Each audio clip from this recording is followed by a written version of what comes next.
पे 70 से 75 तक के टारगेट्स एक्सपेक्ट किए जा सकते हैं। 270 से 275 का टारगेट रहेगा।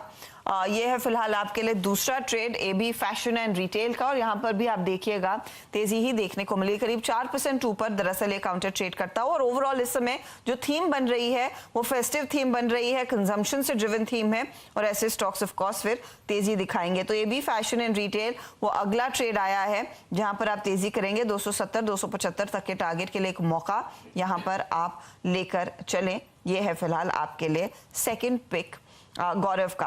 अमित, आपने शुरुआत एचडीएफसी बैंक के साथ की, बताइए एक और जगह खाली है, कोई ट्रेड है इस समय हाथ में? नहीं, इस समय अर्शिता मैम कोई ट्रेड हाथ में नहीं है। मैं during the day second trade लूंगा अपनी।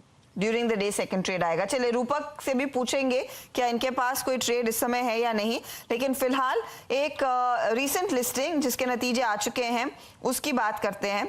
स्टॉक आपकी स्क्रीन पर लेकर आएंगे राज रतन ग्लोबल का। वाया स्पेस की कंपनी है ये। रेवेन्यूज में इजाफा देखने को मिला है, 1823 करोड़ से बढ़कर दरअसल ये आंकड़ा 2412 करोड़ पर आया। एबिटा में ग्रोथ है, 360 करोड़ से बढ़कर ये आंकड़ा 507 करोड़ पर। मार्जिन इंप्रूव हुए हैं, सेल्स वॉल्यूम में भी इजाफा है। स्टॉक है अपर सर्किट पर, 5% का अपर सर्किट है इसमें। हमारे साथ दरअसल कंपनी के मैनेजमेंट जुड़ चुके हैं, उनसे डिटेल में बात करेंगे कि यहाँ से आगे की स्थिति क्या बनती दिखाई दे रही है और आउटलुक कितना मजबूत है। सुनील चोरडिया हमारे साथ हैं। Sir good morning. ये क्वार्टर मजबूत रहा, बताइए डिमांड किन किन ज्योग्राफीज में सबसे ज्यादा इस समय बनती दिखाई दे रही है, और क्या आपको लग रहा है अब यहाँ से और भी मजबूत होती दिखाई देगी?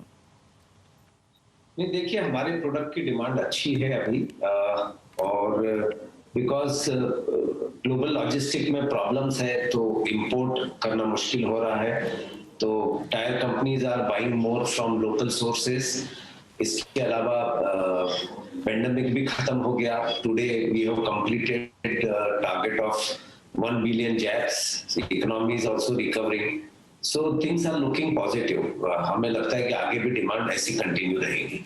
क्योंकि आपके products automobile, construction, engineering side पर इस्तेमाल होते हैं, सबसे ज्यादा डिमांड किस पर्टिकुलर सेगमेंट से आ रही है इन स्टील वायर्स की, और स्पेशली ऑटो पर अगर आप कोई विजिबिलिटी दे सके, क्योंकि ऑटो में इस समय वो सेमीकंडक्टर की क्राइसिस, उससे हमने देखा है कई कंपनियों ने अपने प्रोडक्शन को रोका है या फिर कम किया है, उसका क्या कुछ इम्पैक्ट पड़ा है आपकी डिमांड पर? नहीं, देखिए हम मेनली टायर बीड वायर बनाते हैं, जो which is a raw material for making tyres. So सब टायर कंपनी हमारी कस्टमर है। हमारा 90% बिजनेस करीब टायर बीड वायर का ही है, और उसकी डिमांड अच्छी है क्योंकि अगर ऑटोमोबाइल नहीं भी बन रहा है तो 70% टायर रिप्लेसमेंट मार्केट में लगते हैं, जो कि इकोनॉमी से डायरेक्टली रिलेटेड होता है। अभी चूंकि इकोनॉमी रिवाइव हुई है, सब कुछ खुल गया है, movement of trucks, movement of people, mobility बढ़ गई है, सो टायर की डिमांड अच्छी है और सब टायर कंपनियां करीब करीब पूरे प्रोडक्शन पे है। So we are able to get good orders, and मुझे लगता है कि आने वाले दिनों में भी अच्छे ऑर्डर रहेंगे। सर रॉ मटेरियल कॉस्ट को लेकर कोई चिंता at this point in time? मैं देख रही हूँ आपके मार्जिन्स में एक्सपेंशन है, लेकिन आपका इनपुट कॉस्ट भी in the last few months बढ़ा है, उसको कैसे ऑफसेट कर रहे हैं? क्या प्राइस हाइक पास ऑन कर रहे हैं अपने क्लाइंट्स को? हाँ जी, हम जो भी रॉ मटेरियल में प्राइस बढ़ा है, हम लोगों ने कस्टमर को वो प्राइस बढ़ाया है। कस्टमर को भी मालूम है कि ग्लोबली स्टील प्राइसेस बढ़ रही है, कोल की शॉर्टेज है, सो उसके बावजूद भी इंडिया में जो मार्केट है स्टील का वो सबसे सस्ता है, इसलिए कस्टमर को कोई तकलीफ नहीं है थोड़ी हायर प्राइस देने में भी। मैं दे पाएंगे कि कितना आपका इनपुट कॉस्ट बढ़ा है पिछले क्वार्टर में? करीब करीब 7 से 8% इनपुट कॉस्ट बढ़ा है, जो कि हमने पास ऑन किया है इन अवर प्रोडक्ट प्राइस। 7 to 8% आपने पास ऑन किया। सर फाइनली इस समय आपकी अगर एक order book position current quarter में हमें अंदाजा दे सके, और कितने और तगड़े ऑर्डर्स आपको at the end of the year हाथ में रहेंगे, उसका भी अंदाजा दे सके। नहीं, देखिए हमारे कॉन्ट्रैक्ट साल भर के होते हैं विद आवर कस्टमर्स, और क्वार्टरली प्राइसिंग होता है, तो अगर ऑर्डर बुक की बात करें तो वी आर फुल्ली बुक्ड।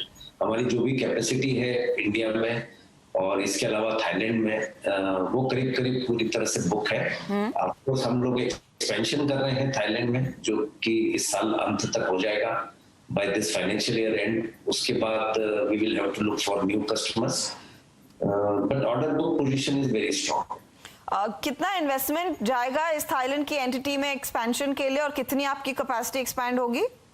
हम वहां पे 40,000 से 60,000 टन कर रहे हैं कैपेसिटी, जो कि ये फाइनेंशियल ईयर एंड तक अचीव कर लेंगे, और इसमें करीब 65 से 70 करोड़ का टोटल खर्चा है। और फंड्स हैं आपके पास? हाँ, कैश फ्लो स्ट्रांग है। अगर आपने रिजल्ट देखे हो तो flow is strong and we are investing that money back into increasing the capacity. Point taken. बहुत बहुत शुक्रिया सुनील चोरडिया साहब हमारे लिए समय निकालने के लिए। तो कमेंट्री मजबूत, कैपेसिटी एक्सपेंशन ऑफ कोर्स इनके थाईलैंड के प्लांट में, और डिमांड स्ट्रांग है। जो भी प्राइस हाइक आ रहा है इनपुट कॉस्ट के चलते, उसको पास ऑन किया जा रहा है क्लाइंट्स को। स्टॉक में अब ज्यादा मूव देखेंगे नहीं, क्योंकि अपर सर्किट पर लॉक्ड है। 5% का अपर सर्किट है दरअसल इस पर्टिकुलर ट्रेड में। वक्त हो रहा है एक ब्रेक का, लेकिन ब्रेक में जाते जाते IRCTC आपकी स्क्रीन पर लेकर आएंगे। फिर से ट्रेनों में कुक्ड फूड की सेवा शुरू होती हुई दिखाई देगी। ये एक्सक्लूसिव अपडेट इनफैक्ट हमारे हाथ लग रहा है। अब इसको कब से अंजाम दिया जाएगा और क्या अक्रॉस इंडिया होगा या फिर सिर्फ स्पेसिफिक ट्रेन्स में होगा, इस पर आगे और डिटेल्स ऑफ कोर्स दीपाली से पूछेंगे। टूरिज्म केटरिंग विभाग प्लान कर रही है कि जल्द से जल्द दरअसल भारतीय रेल अब फिर से कुक्ड फूड की सेवा दे। याद रखिएगा, खाना आपको या तो खुद घर से लाना था या फिर आप ऐप के जरिए ऑर्डर कर रहे थे और वो आपको अलग अलग ब्रांड्स डिलीवर कर रहे थे। लेंगे एक ब्रेक, इस खबर पर और डिटेल्स होंगे तो लेकर आएंगे। आप बने रहिए CNBC आवाज के साथ, और रूपक से भी बात होगी, पूछेंगे उनसे इनके पास क्या एक और ट्रेड है या नहीं।